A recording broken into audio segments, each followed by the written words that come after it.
terus habis itu kita makan berat, terus kita kekenyangan capek. Ya kan, habis kekenyangan capek, sholat maghribnya kelewat, mau sholat isya, sholat rawih juga nggak kuat, karena kekenyangan. Terlalu kenyang. Betul. Jadi itu memang harus diatur. Di takjil misalnya di luar, gorengan itu, jangan kalap. Biasanya kan kalau kita puasa, itu rasanya itu pengen beli segala macam yang ada di situ. Tapi saat buka, kok perutnya tidak kuat. Nah seperti itu, jadi usahakan menahan nafsu seperti di depan tadi. Puasa kan itu menahan nafsu dan tidak ada kayak balas dendam untuk memakan segalanya.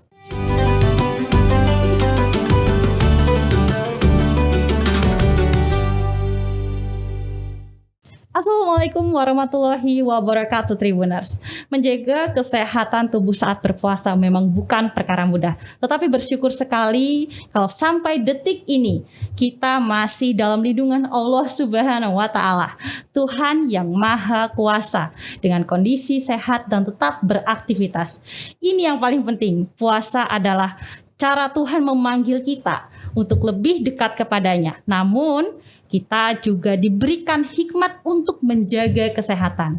Nah, bertepatan dengan bulan Ramadan, saya Alma Gloria menyapa Tribuners untuk kita berbincang terkait menu sehat puasa. Sudah hadir bersama dengan kita tamu istimewa yang cantik menawan, ahli gizi Puskesmas Keputih Kota Surabaya, penulis dan penyuluh gizi, Susanti Kartika Ekawati, Sarjana Gizi. Saya sapa dulu ya Tribuners. Assalamualaikum Mbak Santi. Waalaikumsalam Mbak Elma. Apa kabar Mbak? Alhamdulillah baik. Mbak Elma gimana?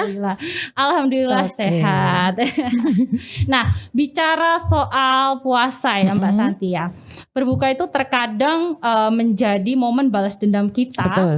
Untuk kita, karena kita sudah berjam-jam nih menahan lapar. Nah, menurut Mbak Santi sendiri nih sebagai ahli gizi, boleh nggak sih Mbak kita itu makan goreng-gorengan dan minum minuman manis seperti es buah saat berbuka puasa? Saat berbuka puasa berarti saat takjil ya. Jadi Allahu Akbar, maghrib langsung makan gorengan, terus takjil gitu ya, minuman manis. Oke. Kalau dari gorengan ya, coba bayangkan selama seharian penuh kita kan puasa, terus habis itu berarti kan lambungnya kosong. Oke. Terus habis itu kita makan gorengan. Gorengan itu kan mengandung lemak. Nah, mengandung lemak, sedangkan air es tadi sirup itu kan pemanis. Nah, apa jadinya di lambung kita itu kayak kaget. Apalagi dingin kan? Iya betul. Nah, kasih es dingin, makan gorengan, nikmat sekali kayak gitu ya. Tapi beberapa orang itu dikhawatirkan akan malah perutnya perih karena situasi lambung yang kaget itu tadi. Nah, terus di sisi lain kalau habis minuman manis kayak sirup ya kayak gitu, yang pokoknya yang manis-manis itu menyebabkan gula darah kita langsung naik. Naik drastis. Ya. Justru berbahaya itu. Jadi ya, pernah nggak ngerasakan habis buka ya, minum makanan manis, terus kita kayak rasanya itu semangat banget. Betul, bener nggak? Nah, karena gula darah kita langsung naik. Namun setelah itu habis naik, terus kita langsung gula darahnya itu langsung turun. Itu perlu diwaspadai karena ditakutkan nanti gula darahnya akan tinggi, memicu nanti diabetes. Betul. Makanya itu disarankan setelah takjil itu disarankan adalah kayak air putih dan kurma. Air putih dan kurma adalah yang terbaik ya. Ganjil, kurma ganjil gitu jumlahnya. Kenapa? Karena kurma itu gula darah di gula darah di tubuh kita. Kalau kita makan kurma itu dia akan naiknya pelan. Naiknya pelan dan turunnya juga pelan. Jadi gula darah kita juga nggak terkejut ya. Betul. Waduh. Jadi disarankan memang seperti itu. Kalau minuman manis juga sisi lainnya, berat badan nanti justru naik. Wah.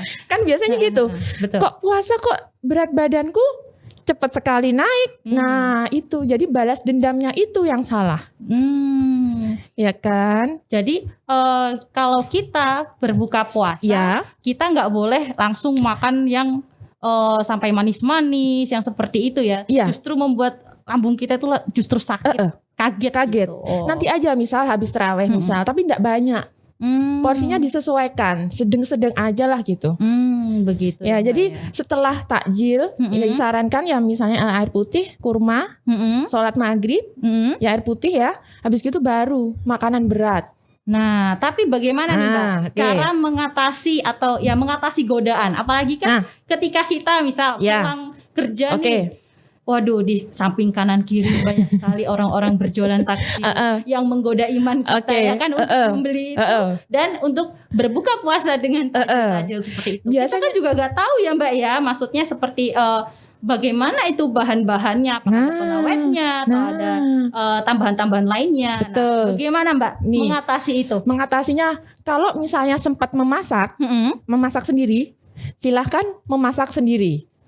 Ya, kalau misalkan beli takjil misalnya di luar gorengan itu, jangan kalap. Biasanya kan kalau kita puasa itu rasanya itu pengen beli segala macam yang ada di situ. Tapi saat buka kok perutnya tidak kuat. Nah seperti itu, jadi usahakan menahan nafsu seperti di depan tadi. Puasa kan itu menahan nafsu dan tidak ada kayak balas dendam untuk memakan segalanya. Nah, jadi kalau bisa harus satu. Kalau punya waktu silahkan masak.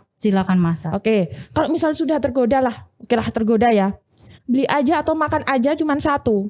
Gorengan misal nih, terus es buah kan biasanya seplastik gede ya, ya udah minum aja cuman sedikit, setengah gelas lah, untuk mengatasi kepengen. Terus habis itu baru air putih lagi. Ya, jadi kita harus mengerem nafsu kita sendiri. Boleh makan kayak tadi ya gorengan, satu aja sudah. Sisanya nanti aja misalnya. Kalau sudah kepengen ya, mentok-mentok ya wis pengen. Aduh, ya. Berarti menahan nafsu atau kedua kita memasak sendiri. Sip. Betul ya. Iya, baik Mbak. Nah, kemudian Mbak, saat kita berbuka puasa, saat kita sahur, itu kadang juga ada rasa tergesa-gesa. Karena mungkin entah kita itu sudah terlalu lapar, menahan puasa seharian, atau bahkan kita dikejar waktu, begitu Mbak. Nah, itu apakah boleh kita tergesa-gesa saat berbuka puasa, saat sahur? Dan kalau memang sudah terlanjur seperti itu, apa dampaknya bagi kesehatan kita? Kalau saat buka ya, kalau pas buka terus tergesa-gesa, itu perut itu kaget kayak tadi di awal itu, lambungnya kaget. Kenapa? Karena awal-awal itu kan nggak kosong nih. Terus habis itu diisi makan sembarang kalir gitu ya, kalau bahasa Jawanya sembarang kalir. Terus akhirnya kaget dia. Harusnya kan pelan-pelan dinikmati kayak gitu.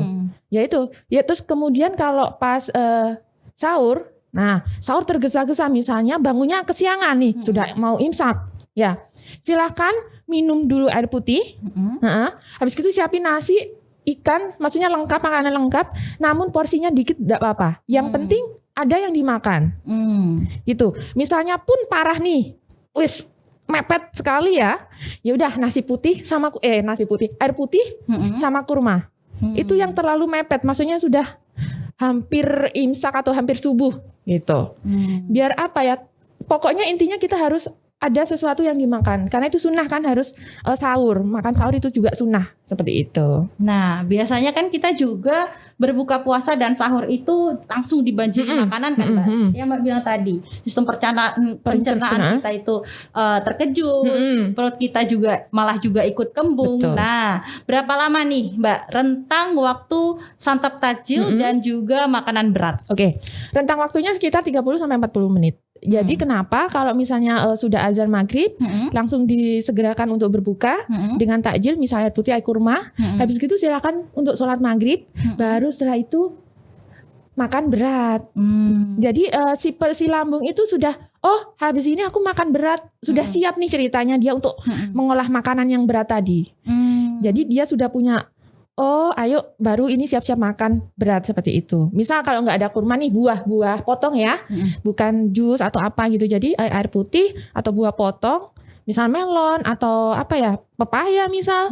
Habis gitu sholat maghrib baru buka puasa besar. Nasi dan teman-temannya. Jadi 30-40 menit. Betul, ya, tentang waktu antara santap takjil dan juga makanan berat begitu.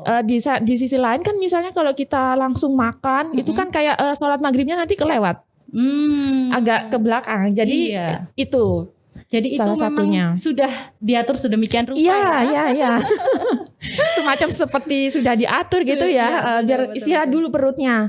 Ayo kita sholat, habis gitu baru kita buka puasa bersama-sama dengan makanan yang besar dan lengkap kayak gitu misalnya. Waduh, berarti kesehatan dan hubungan kita dengan Tuhan itu benar berjalan seimbang begitu. Betul. Waduh, nah ini Mbak, aku juga mau nanya soal menu makan sahur itu dan berbuka itu kan sebenarnya juga menjadi penentu kita akan semangat dalam menjalani puasa atau bahkan kita justru lemas gitu. Nah, kira-kira nih Mbak, saran dari Mbak Santi sebagai ahli gizi, nah menu makanan sahur apa dan juga berbuka puasa seperti apa yang bisa membuat kita itu tidak lemas dan kita semangat untuk berpuasa. Jadi kayak buka puasa itu pernah dengar isi piringku? Oh pernah. Oke ya. Jadi lebih 700 kalori. Iya betul. Ya itu kan tergantung setiap orang ya, beda-beda. Iya. Jadi intinya kalau setiap orang itu harus mengkonsumsi kayak tumpeng gizi seimbang. Seperti apa itu Mbak? Tumpeng gizi seimbang. Kalau dulu kita kan pernah dengar kayak pedoman 4 sehat 5 sempurna. Ya kan? Kalau sekarang itu sudah diganti gizi seimbang. Jadi kayak tumpeng gitu. Di bawah adalah karbohidrat. Sebelum karbohidrat itu ada kayak air putih, kita harus minum air putih, terus berolahraga, cek pantau berat badan, itu di bawah, di bagian alasnya ya, baru ke atas kayak tumpeng gini itu adalah karbohidrat. Di atas karbohidrat itu ada sayur dan buah. Setelahnya baru lauk pauk, setelahnya baru gula, garam dan minyak dengan porsi yang kecil. Jadi nanti dia akan mengerucut gini. Gitu ya. Itu. Jadi kenapa dulu pedoman 4 sehat 5 sempurna sekarang diganti dengan tumpeng gizi seimbang? Karena ternyata masyarakat Indonesia itu kurang olahraga. Itu sesuai dengan survei atau bagaimana, Mbak? Sesuai dengan survei kan memang begitu. Kemudian jadi apa ya namanya? Ada hubungan gitu loh. Jadi ada harus makan nasi sesuai dengan tumpeng gizi seimbang, nasi. Kemudian sayur mayur, kan di piring juga ada ya? Iya. Isi piringku juga ada sayur mayur, lauk pauk, hewani dan nabati. Baru buah sebagai cemilan. Berarti 4 sehat sama 5 sempurna itu sebenarnya sudah tidak digunakan. Sudah tidak digunakan karena memang sudah tidak sesuai. Tidak sesuai dengan gizi yang seharusnya. Dengan masyarakat Indonesia saat ini. Kalau dulu sempurna adalah dengan dikasih susu, ya kan? Ternyata tidak semua orang butuh susu. Karena apa itu? Karena susu itu adalah kayak apa ya namanya? Dia pelengkap. Jadi kayak dia sebagai hewani, protein termasuk hewani. Protein. Jadi gitu. Kalau dulu sempurnanya dengan susu, sekarang nggak ada susu. Sudah dia lengkap. Cuman apa ya namanya? Penambah gitu loh. Meskipun tidak susu nggak apa-apa, selama makanannya tercukupi dengan nasi, sayur, buah, lauk pauk. Gitu. Jadi tetap porsinya sesuai dengan kita. Karena kita kan tahu, misal nih, ya pagi ternyata kita aktivitasnya banyak. Terus bukanya gimana? Bukanya itu ada tetap nasi. Nasi misalnya 100 gram misalnya, atau 10 sendok makan nih, misal nih. Terus habis gitu lauk pauk, lauknya misalnya ikan lele misal, atau ayam goreng lah. Itu kan sudah ada minyak. Sudah secara otomatis ada minyak di dalam situ. Kemudian tahu goreng atau tempe goreng, salah satunya. Kita pakai nabatinya cuma 1. Kemudian sayur mayurnya, misalnya pakai sayur sop, atau misalnya sayur bayam itu. Jadi makanan yang di rumah itu sudah, insya Allah sudah baik. Insya Allah sudah baik semua makanan dari rumah yang sebenarnya makanan dari rumah itu bisa dikatakan lebih baik karena kita tahu bahan-bahannya apa ya Mbak ya. Mesti biasanya itu lengkap kan ya. Beda kalau di luar kita nggak tahu ini dibuat dan makannya apa. Ngambilnya banyak. Nah seperti itu. Betul Mbak. Jadi isi piringku ini merupakan program Kemenkes bagi masyarakat terkait porsi makan yang tepat untuk memenuhi kebutuhan gizi.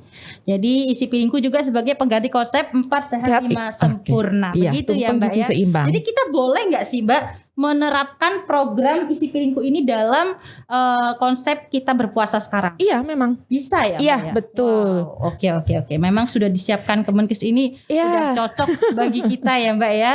Yang sebenarnya kurang olahraga juga. Ya kan. Jarang memantau berat badan juga kan? Betul sekali. Terus air putih juga kadang-kadang kurang kan? Air putih. Iya. Betul. Nah, itu ditumpang gizi seimbang itu sudah lengkap semua. Sudah jadi lengkap harus semua. memantau berat badan, olahraga, minum air putih. Jadi sudah di situ ditumpang gizi seimbang sekarang ini. Oh gitu. Aduh, luar biasa sekali. Nah, temanku juga ada nih Mbak. Tadi itu tanya soal menu puasa yang intinya bisa membuat kulit tubuh kita itu glowing gitu loh Mbak. Glowing ya. Glowing. Oke. Yang pertama kurangi gorengan. Kurangi gorengan. Kembali lagi gorengan. Kenapa? Karena dia berpakai minyak ya. Tapi makanya disarankan kenapa harus kalau bisa nih masak di rumah aja. Karena kita tahu minyaknya ini sudah hitam. Minyaknya ini sudah berapa kali penggorengan, jadi nanti diganti yang baru. Jadi lemak jahatnya itu tidak terlalu sering kita pakai. Beda kalau di luar nih kita beli gorengan. Mohon maaf kadang-kadang kan hitam sekali. Tapi rasanya enak itu ayamnya. Iya kan? Lantas berapa kali sih Mbak maksimalnya penggunaan minyak 3 sampai 4 kali penggorengan. 3 sampai 4 kali penggorengan. Itu sudah cukup. Sudah cukup, sudah lebih lah. 4 itu sudah harus disingkirkan. Sebaiknya diganti yang lain. Oke, kurangin gorengan. Oke ya. Tambahin nih namanya buah. Tambahin namanya buah. Jadi buah-buahan segala macam silahkan dimakan. Nah, kalau misalnya untuk orang yang sakit gimana ini Sakit Mbak? apa ini? Nah, banyak ya Mbak ya. Ada yang stroke atau yang punya asam lambung. Itu apakah semua harus diatur? Oke. Sebenarnya kayak asam lambung mah gitu ya.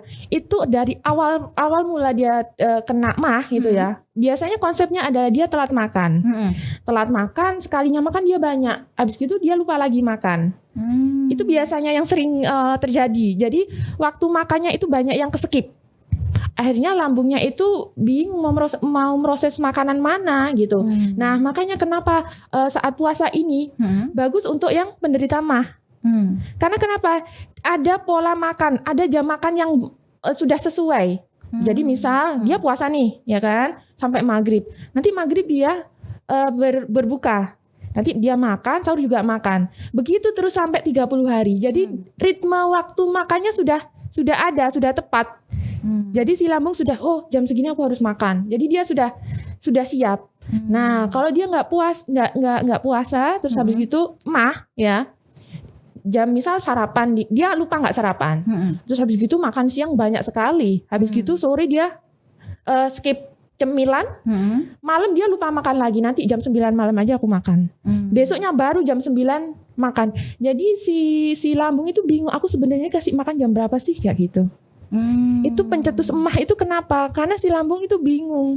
Aku makan itu jam berapa kayak gitu. Berarti kita harus tepat waktu dong makan. Bener. Konsepnya adalah tepat waktu makan. Untuk waktu makan sendiri, sebenarnya kita itu kan sering sekali sembarangan. Ya pokoknya seingat kita, ya kan Mbak? Ya pokoknya sebisa kita. Atau bahkan kita skip yang seperti Mbak bilang. Nah, sebenarnya waktu makan yang paling cocok bagi kita, yang ideal bagi kesehatan tubuh kita itu seperti apa? Ini di luar puasa ya? Iya, di luar puasa lah coba. Di luar puasa. Jadi ada waktu konsep makan adalah 3 kali makan dan 3 kali snack. Ini hampir sama dengan prinsipnya orang diabetes. Karena orang diabetes itu harus makannya itu harus diatur. Karena kalau enggak gula darahnya naik. Nah, sama. Jadi kita ambil yang prinsipnya orang diabetes. Jadi kayak harus makan pagi, jam 7, jam 8 itu sudah harus sarapan. Di atas jam 9 sudah bukan namanya sarapan. Oke ya. 3 kali makan utama. Pagi, siang, malam. Oke ya. Paginya jam 7. Siangnya jam 1 paling lambat dah. Jam 1 siang. Oke ya. Malam jam 7 malam. Di antara makan pagi dan makan siang ada namanya snack. Di antara makan pagi dan makan siang ada namanya snack. Bisa jam 9 atau jam 10. Nah, di saat kita boleh makan snack itu berarti snack yang seperti apa nih yang boleh kita makan? Buah, misal. Pun misalnya, aduh aku kok pengen gorengan nih, misal. Ya silakan. Tapi dikit aja. Takaran idealnya hanya 1. Biasanya itu kan nambah kayak gitu. Untuk sehat itu susah sekali ternyata ya. Ya, tapi kalau sudah menerapkan insya Allah udah terbiasa gitu loh. Sebenarnya harus perlu niat ya. Iya. Sebenarnya. Coba aja 2 minggu sebulan itu bisa. Terus antara makan siang dan makan malam di jam 4 sore itu juga ada yang namanya snack. Misal siang sama 8 malam. kok di depan itu ada bakso nih. Ya udah makan aja bakso, tapi enggak banyak. Itu harus berapa porsi, Mbak? Ya satu. Tapi enggak banyak yang banyak ya. Pokoknya dimakan, makan. Terus nanti jam 7 malam, Mbak, nanti kalau aku makan jam 7 malam aku gendut. Misal nih, ya udah makan aja nasinya dikit, yang biasanya 10 sendok karena ini malam, udah 2 sendok atau 1 sendok aja. Sayurnya dibanyakin sama lauk pauknya, udah. Kemudian makan buah. Makan buah nanti misal jam 9 atau jam 10 mau tidur malam. 10. Gitu terus, jangan pernah sampai skip makan. Justru itu yang membuat sakit ya, Mbak? Iya, karena kadang-kadang itu udah sarapan? Belum. Nanti aja. Dia diambil jam 10. Padahal 10 kan ada namanya brunch. Ya kan, breakfast dan lunch. Ya itu. Jadi dan brunch itu bukan sarapan, tetapi ya tadi balik snack. Snack itu bisa buah. Nih misal, aku harusnya makan siang nih. Jam makan siang tetapi kita sibuk misal nih. Ya kan biasanya kan gitu. Jam-jam 1, jam 2 tapi perutku itu sudah kayak keroncongan, sudah mulai agak gling-gling gitu ya. Kalau misalnya ada roti di sebelah, makan aja roti. Tapi roti yang gandum ya, Mbak ya? Roti apapun. Roti apapun. Kenapa? Atau misalnya ada kue apa, silakan. Kenapa? Biar gula darah kita itu nggak terlalu turun. Jadi nanti kita ngeling. Oh, justru bikin pusing ya, Mbak ya? Terus kemudian dan membuat lambung kita akan ada bisa meroses. Maksudnya dia tetap bisa mengolah makanan di dalam lambung. Jadi dia nggak kosong. Kalau sudah kosong dia terlalu meremas lambung, nanti asam lambungnya naik. Jadi nanti emah lagi. Oh begitu. Pokoknya intinya ada apa di sebelah silakan dimakan. Yang penting ada takarannya, nggak boleh banyak, ada batasannya gitu ya, Mbak. Tahan nafsu dan baik. Nah, boleh nggak sih Mbak kita berbuka puasa itu langsung mengonsumsi makanan yang berat, tapi tanpa ada yang ringan ya, misalnya seperti takjil ya. Pokoknya karena kita sudah benar-benar kelaparan, aku pengen langsung makan ayam goreng misal seperti itu. Bagaimana dengan itu, Mbak? Oke, kayak prinsipnya kayak balas dendam nantinya ya. Kembali lagi. Kembali lagi. Terus habis itu kita makan berat, terus kita kekenyangan, capek, ya kan? Habis kekenyangan capek, sholat maghribnya kelewat, mau sholat isya, sholat rawih juga nggak kuat, karena kekenyangan. Terlalu kenyang. Betul. Jadi itu memang harus diatur. Begitu ya, Mbak ya.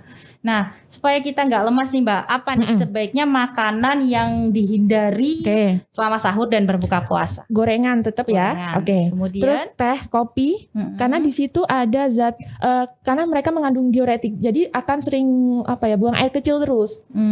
Dan tambahin air putih, sayur. Protein hewani silahkan dimakan. Buat jaga tahan tubuh protein itu. Biar kita tetap fit gitu loh, biar nggak lemes.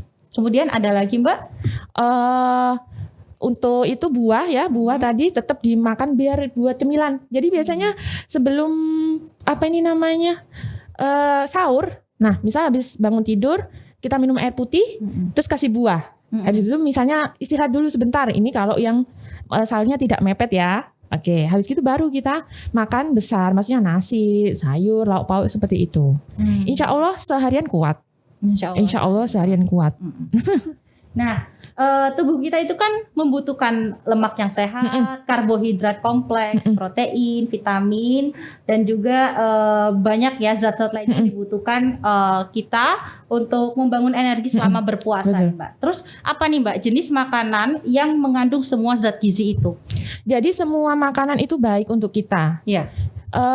Silakan dimakan, kayak misalnya gorengan itu dikurangin seperti tadi, gorengan, teh, seperti itu. Gorengan dan teh. Kenapa teh ini harus dikurangi?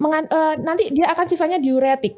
Jadi apa itu diuretik, Mbak? Akan lebih sering ke kamar mandi untuk buang air kecil. Jadi sifatnya kita misalnya minum banyak, terus habis itu minum teh, minum kopi, ya kan? Terus akan sering ke kamar mandi karena dia akan kayak mengeluarkan cairan yang ada di dalam tubuh kita. Kan kasihan gitu, eman gitu loh, sudah minum banyak. Kan kenapa? Karena kayak minuman itu buat kita seharian. Sehari kan harus minum 8 gelas air putih sehari. Iya, Nanti misalnya kalau kita gini, teh itu kan manis.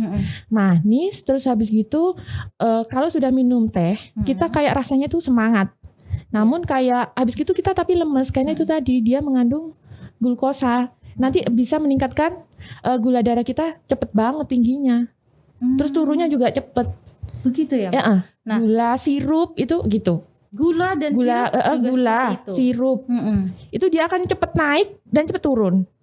Jadi perubahan gula darah di dalam tubuh kita itu bisa membuat naik cepet, jadi kayak semangat, habis itu tapi dia akan cepet turun gitu. Makanya kalau bisa itu dihindari dulu nih yang manis-manis selain menambah berat badan nanti. Kalau teh tawar pun demikian, Mbak. Maksudnya kita nggak pakai gula ya. Oke, teh tawar gitu. Ya. Bagaimana, Mbak? Teh itu ada yang namanya tanin di dalam teh. Apa itu? Zat tanin. Zat tanin itu dia ada zat gizi, ada zat yang anti gizi itu dia misal kita sudah makan nih nasi, sayur, lauk pauk hewani nabati, terus kita minum teh. Kita kan kenyang. Iya betul. Nah, namun zat-zat gizi itu tidak diserap sama tubuh. Karena tanin itu mengeblok zat gizi yang ada di dalam makanan. Jadi tubuh itu tidak bisa menyerap zat gizi yang di kita. Jadi cuman kenyang sudah. Hanya gilaan. Kenyang saja gitu ya, Mbak. Betul. Kenyang saja. Jadi kayak zat gizinya misalnya energinya, proteinnya ya sudah diblok sama dia. Lantas saat kita berpuasa kita nggak boleh nih, benar-benar nggak boleh minum teh atau memang ada waktunya ya kita boleh minum teh tapi di waktu segini. Betul. Ada boleh minum teh misal di saat dia tidak bersamaan dengan makanan lain. Kapan itu Mbak? Kira-kira? Misal setelah tarawih nih, kok aku rasanya pengen minum teh manis nih tapi gulanya dikit aja. Ya silakan. Karena kok habis tarawih kok rasanya capek gitu ya. Boleh kita minum teh manis tapi gulanya dikit. Tapi nggak pakai makanan lain. Jadi dia berdiri sendiri minum teh tok. Nah nanti baru sekitar 45 menit baru kita misalnya mau makan untuk takjil yang berikutnya sebelum tidur boleh. Karena sudah kosong hitungannya. Jadi tidak ada teh hitungannya gitu. Oh begitu.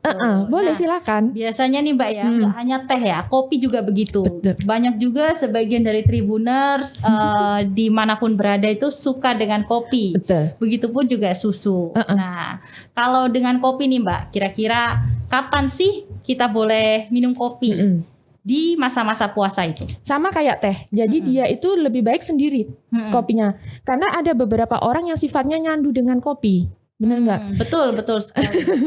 Aku itu nggak bisa kalau nggak minum kopi. Iya. Karena nggak semangat kayak gitu ya. Ngantuk biasanya. Atau apa gitu. Kok nggak punya semangat hidup gitu. Itu boleh dia minum kopi. Tapi ya itu dia sendirian.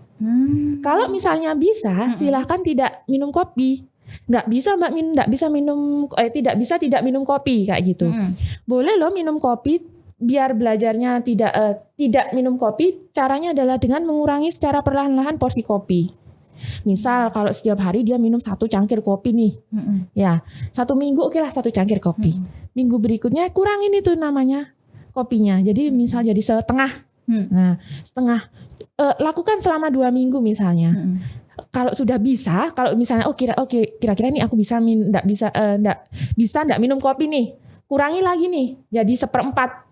Nanti lama-lama kan sudah bisa dia nggak minum kopi.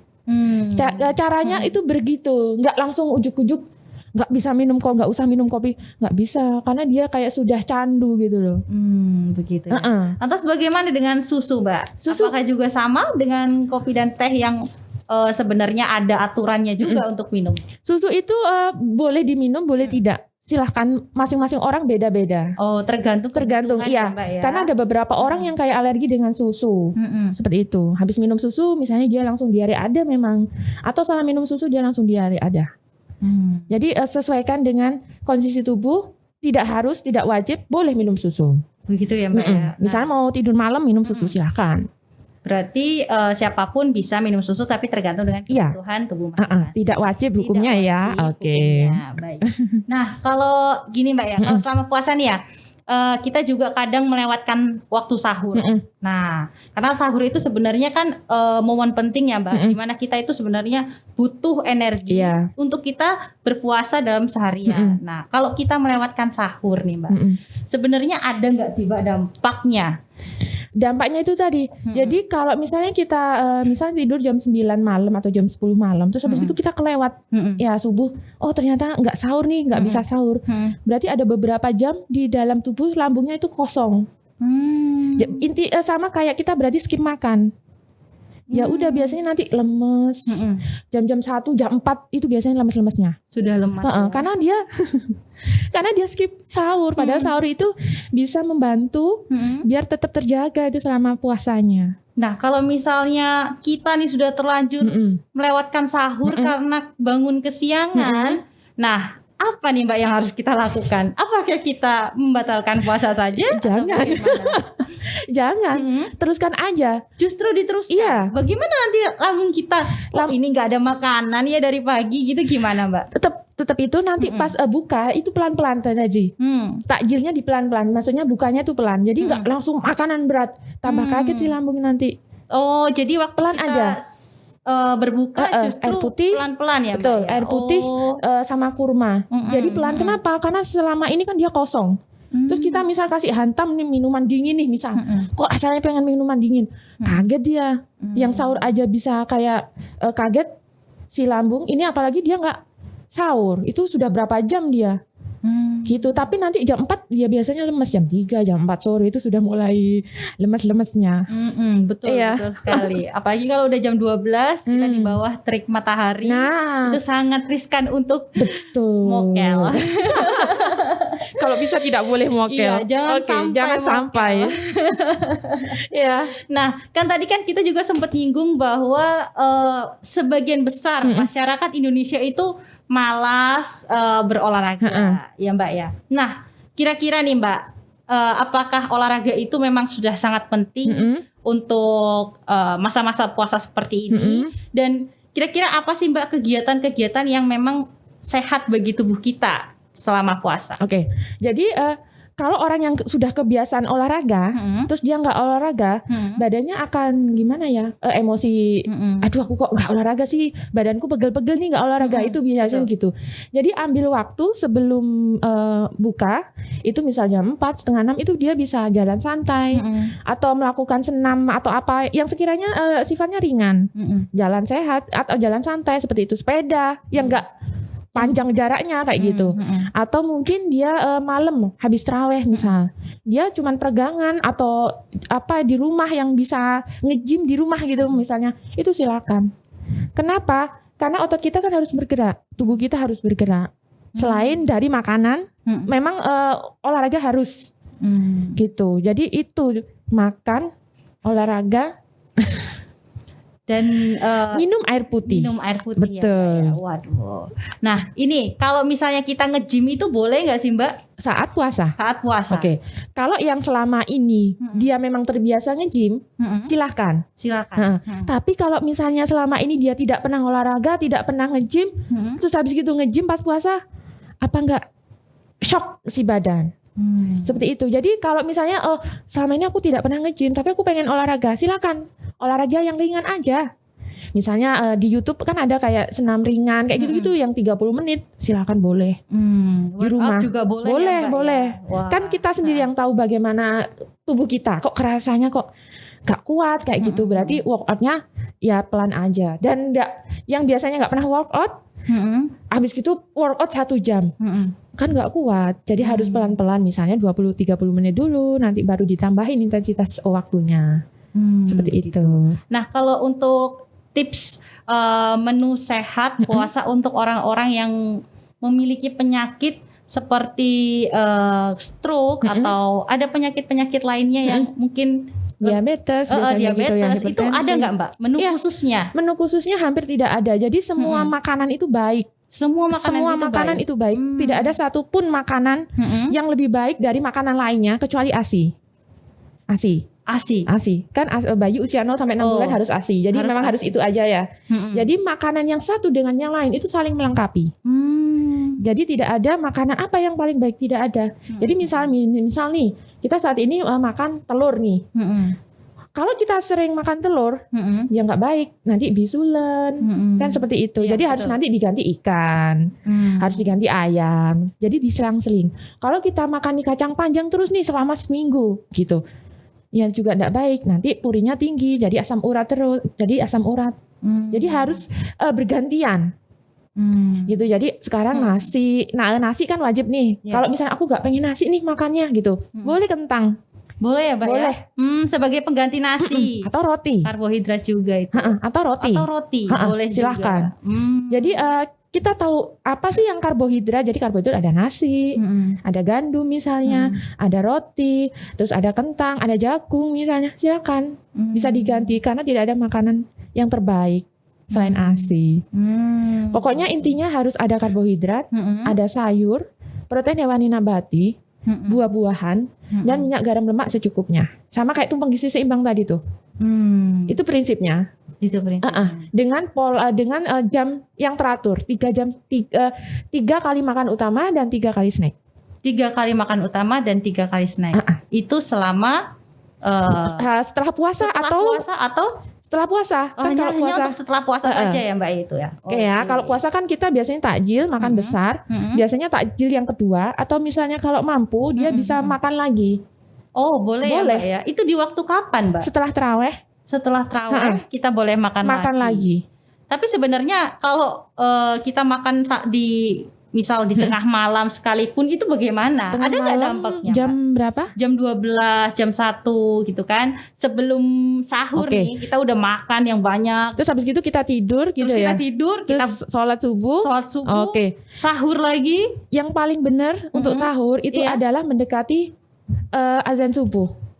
Jadi diakhirkan jam mau azan subuh. Jadi kita disunahkan memang untuk sahur itu mengakhirkan mendekati azan subuh. Jadi kalau kita makan nih sahurnya, karena aku masih bangun, aku makan aja sahur sekarang. Boleh, tapi nanti jamnya kan dia berarti lebih panjang lagi untuk tidak mengkonsumsi makan. Ya kan, menuju ke maghrib. Iya betul. Ya kan malah lebih panjang seperti itu. Dianjurkan memang mengakhirkan sahur. Mengakhirkan sahur. Mendekati subuh biasanya, imsak kayak gitu itu silahkan. Itu lebih baik karena mengakhirkan sahur. Waduh, luar biasa sekali. Pokoknya intinya tadi informasi Mbak ini sangat-sangat bermanfaat nih. Nggak terasa udah kurang lebih 30 menit ya Mbak ya. Kita ngobrol soal menu sehat puasa. Dan terima kasih atas kehadiran Mbak Santi. Iya, terima kasih. Semoga sehat selalu. Terima kasih, semoga juga sehat ya. Iya Mbak. Semoga semakin sukses ya Mbak. Amin, terima kasih. Dan mudah-mudahan kita juga bisa ngobrol-ngobrol lagi. Boleh. Di lain kesempatan ya Mbak. Nah Tribuners, setelah seharian menahan lapar bukan berarti kita bisa menyantap segala makanan, tapi kita saat berbuka dan sahur harus memperhatikan pola asupan makanan dengan gizi seimbang. Saya Elma pamit undur diri. Terima kasih. Wassalamualaikum warahmatullahi wabarakatuh. Waalaikumsalam warahmatullahi wabarakatuh.